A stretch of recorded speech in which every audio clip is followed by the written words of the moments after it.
Let's talk about 5 takeaways I've got for the Bears coming out of their Week 1 loss to the Green Bay Packers. So what is going on, y'all? Fox Sports all back at it with another video talking, of course, NFL here to talk about the Chicago Bears and here to talk about some takeaways I've got for you guys. Obviously, we've talked about the game, a decent amount, but we got to talk about takeaways from this game that we can use to move forward and build towards, getting more confidence and getting more wins. And again, even though it was a painful loss to your arch rival in which you had months to prepare for, by the way. Thank you, coaching staff, right? You had months to prepare for, by the way, and you come out and you get blown out like that. It's still one game. And so you still want to obviously look towards the rest of the 16 games and see what you can take away. So without further ado, let's get right into it. I'll start with the honorable mention, by the way, which is Roschon Johnson, man. This kid needs to get carries. Like, he got 5 today, and he needs more and more and more work because every single time he touched the football, like, he made things happen. Like, those guys where they just touch the football and, like, every time they touch it, something good happens. Like, they just make things happen. That's what Roschon's doing. It doesn't matter if guys were in front of him. He was trucking them. He was getting them through. He's, going ahead and bouncing on the sideline to get the touchdown. Like, he just makes things happen. The kid is special. I told you guys one of my bold predictions was that he was going to be the starting running back for the Bears before the end of the season. I'm ready for that to happen right now. Now, obviously, you've still got Herbert and you've got Foreman, but look, man, he should be near the top of the carries if he's not the bell cow, like, because this kid just is a playmaker and he's special. All right, so honorable mention there. At number 5, the pass rush. We need more of a pass rush. Every single time we are going to play a team with a good offensive line, we are most likely going to lose because today was a prime example of a team that has a quarterback who was an unknown at this point, right? Before the game, I'm talking about Jordan Love. We don't know what he was, but certainly nobody would have thought he was an elite quarterback. And a team that didn't have any major weapons, even their number 1 wide receiver, Christian Watson, was out. So you're talking about guys like Jaden Reed, Romeo Doubs, Luke Musgrave, inexperienced young guys like that. A team like that was able to put up 38 points on you, mainly because you weren't able to get a lot of pressure. All right, you weren't able to get pressure, and so Jordan Love was able to sit back in the pocket, have a cup of tea, call up his friends, and throw the darts that he needed to throw because he's getting all the time in the world. And so that is Jordan Love. What happens when you take on, again, the elite of the elite quarterbacks in football?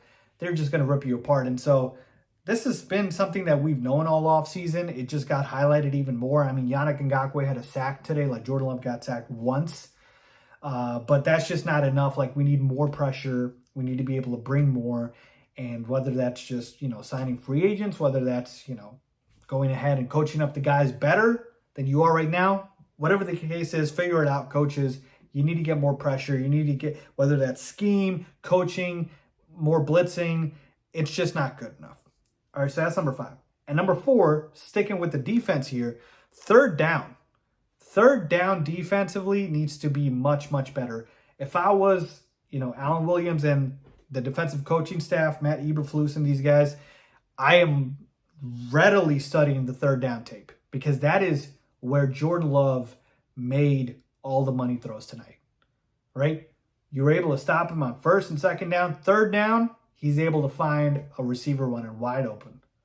Wide open, folks. And the third downs are the backbreakers. The third downs are what kill you. Like, when you are able to get a sack on first down and able to get a deflection on second down, you're fired up and you're ready to take the team out and it's looking like it's a 3 and out. And then third down comes and Jordan Love sits back in the pocket, sits. Point number 5, no pressure, sits. And then boom, you've got a guy on a crossing route in the middle of the field, a Jaden Reed, and Jordan Love just dials it up to him and he catches it and goes for 20 yards, and boom, first down. Those are killers, folks. Those are killers. So the third down defense needs to be much, much better, because those are the killers that will break your defense. It'll give them all the momentum, and then you take it away with your horrendous third down defense. Moving on to number 3, the offensive play calling. Okay, so we all know the offensive play calling was atrocious in this game by Luke Getsy, and it just needs to change.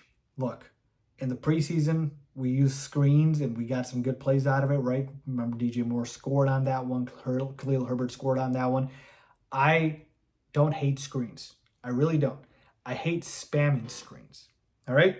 Like when you play Madden, you don't want to spam the same play, unless it's working, by the way, over and over again, right? Insanity is what? Doing the same thing over and over again, expecting different results.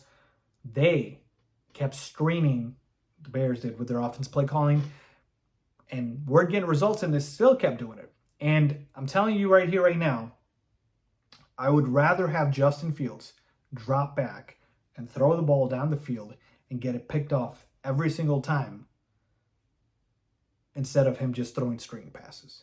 Because what in the world are you going to learn from that? Once in a while, yeah, it's good. Get some confidence for your young QB. Get your playmakers out in space. But if you're just doing it over and over again, how are you learning what your quarterback is? How are you taking chances on your quarterback? It's year 3. Take off the training wheels. My goodness, all right? Justin Fields is a big boy. He can make all the throws that you need him to do, all right?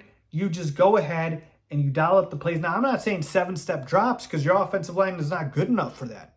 But I am saying getting the ball out quicker, but actually throwing vertically, all right? Actually throwing in the middle of the field. There's a whole middle of the field, Luke Getsy, that you did not use today. You can do that, all right? You can do slants, crossing patterns, crossing routes. Now, don't go like Matt Nagy and spam the slants either. Don't go like that, but you can utilize that, all right? Again, I'm not saying 7-step drops, because your offensive line won't be able to hold up. But what I am saying is the offensive play calling needs to be much, much better here. We're having the same conversation I feel like we've had 3 years ago, 4 years ago, which is you have to play to the strengths of your team, and you have the playmakers. Use them. All right? Number 2, Justin Fields, and this goes in hand with number 3, Justin Fields, due to his slow release, it makes it more difficult for you to be able to, get the ball out quicker, but they just need to make that happen somehow, right? Whether that is, like I said, maybe this could be kind of combined here, quicker throws, better play calling. Fields' release is just a step too slow, man. It just feels like by the time he sees the receiver and he's able to throw it, it's like a step too late. I don't know if that's something the coaches can fix, or if that's just how Fields is, or it's just more anticipation needs to be there. It's better, whatever the case is. Justin Fields' processing time needs to improve. Justin Fields' throwing motion needs to just pick up a little bit more, and that's how he's going to be able to make better decisions and find players down the field. And today we saw that interception was just a terrible, terrible throw. Like, even the biggest Justin Fields supporters have to admit that you cannot throw the ball into double coverage, stare down the receiver when the linebacker's right there and he's picked it off for a pick 6. You just can't do that. It's just a bad throw flat out. All right? So Justin Fields' throwing motion, his anticipation, his his ability to just, go through his progressions, that all needs to improve. And that is a takeaway that I've had from this first game. All right, and finally, number 1, to me, by far, the biggest takeaway. This is egregious. This is coaching malpractice. This is unacceptable. And if this ever happens again, whoever needs to get fired on the spot. DJ Moore needs to get the ball more. 2 catches for 25 yards when you have an elite wide receiver is insane. That should never happen. DJ Moore, if he ended up with 2 catches for 25 yards, he better have been playing the Eagles secondary or had 10 targets and it just was bad luck or something crazy like that. Because at minimum, and he didn't have nearly 10 targets, by the way, at minimum, DJ Moore every single game needs to get 6 to 8 targets and should be having minimum every single game at least 4 to 5 catches. 2 catches, 25 yards for your number 1 receiver who's supposed to be the A.J. Brown to your Jalen Hurts, who's supposed to be the Tyreek Hill, to your Tua, who's supposed to be the Diggs, to your Allen. No. You have to get him the football more. Luke Getsy, I am begging you, please feed DJ Moore more. I don't care if you have to force feed him. Do it. He's your best playmaker. You have an elite receiver. Act like it. Use him. This is complete coaching malpractice. I cannot believe I have to say this. You have an elite all Pro Bowl wide receiver in DJ Moore, and you refuse to use him. That is insane. Insane. By far the biggest takeaway next week. If you do not have a big game out of DJ Moore, I don't know what I'm going to do, but I'm just going to absolutely lose it. And, it is not going to be good, folks, because it is so frustrating. 2 catches for 25 yards. That is unacceptable, flat out. I won't accept it. So those are my 5 biggest takeaways, guys, from week 1 against the Green Bay Packers. Let me know what you guys think. Did I miss anything? Leave a comment down below. As always, thanks for watching.